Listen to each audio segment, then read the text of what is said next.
mambo ya kuangalia ya kwanza,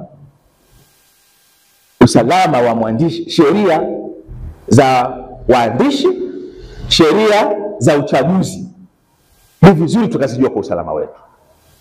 Lakini pili, kama unahisi chama X sio rafiki kwako, usikubali ukapuuza.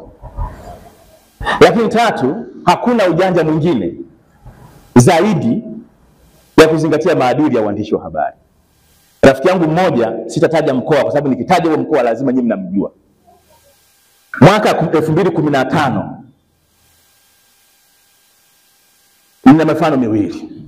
Mwaka 2015 mwandishi mmoja wakati wanakwenda live yuko Chombo akaambiwa tueleze kwenye uchaguzi huo hapo jimbo hilo hali ikoje. Mwandishi alikosea akavaa nguo ambazo ukiangalia zinashabihiana na chama. Alivyoambiwa aseme akasema naam, matokeo yametoka kama unavyoona, tumeshindwa. Kwa alishindwa tu kuhimili ile hisia na uchungu. Lakini kama mnakumbuka, wangapi tulikuwa pale Jameson, na kukumbuka wewe rafiki yangu sana, wangapi tulikuwa wote pale jiji 2015 wakati wanavuta nikuvuta kutangaza matokeo? Tulikuwa pale jiji, wengi tulikuwepo.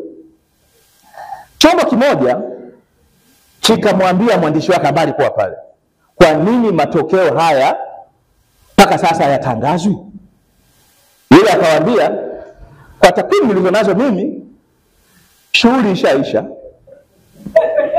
na inavyoonekana. Akasa yule wa kule aliyekuwa studio akamuumiza mwenzake, akasema kwani nani unapata kunya sasa hivi ameshinda nada? Akamtaja X kashinda.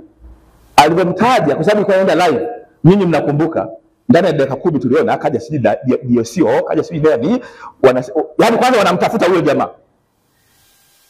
Nikasema Mungu wangu, yani sasa kwa hiyo na sisi usalama wako unaweza ukawa. Kwa hiyo tusitangaze matokeo kwa sababu itakuwa ni hatari mpaka wale watu waseme.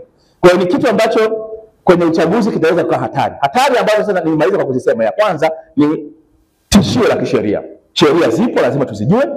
La pili, tunajua kabisa sisi waandishi wa habari bado uwezo wetu wa kumudu gharama za uchaguzi ni mdogo. Tuko wengi tunalazimika kubebwa na vyama. Tunalazimika vyama vitusaidie twende. Hata tukifika huko basi isiwe tena tukajigeuza tukaondoka kwenye uandishi tukageuka kuwa wababe dhidi ya waandishi wenzetu. Kuna rafiki yetu mmoja pale Shinyanga uchaguzi wa 2015 akaenda anawafukuza waandishi wa habari. Tulikuwa tunamtania, kwani wewe ni afisa wa usalama au mwandishi mwenzetu? Kwa hiyo pia lazima tuendelee makini sana. Lakini kingine, yako matishio ya misimamo mikali ya watu. Misimamo mikali kwa maana ya vyama. Kuna watu hawawezi kutuvumilia. Lakini jamani, kwenye hali ngumu, nimeona chairman siku moja alikuwa anagawa vile nini vile. Alafu mimi hujanipa soko. Size yangu ndio changamoto. Kwa hiyo ni vizuri polisi wakatujua kwenye mazingira kama hayo. Lakini kingine, hata kama mhariri anataka picha ya mtu, unajua kuna wale watu ni hayo wana tabia moja.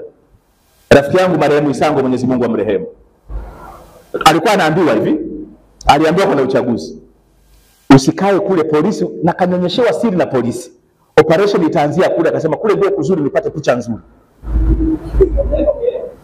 Wakaambia toka, wakasema walimpiga, alafu alikuwa hajavaa jacket, wakaanza kumpiga.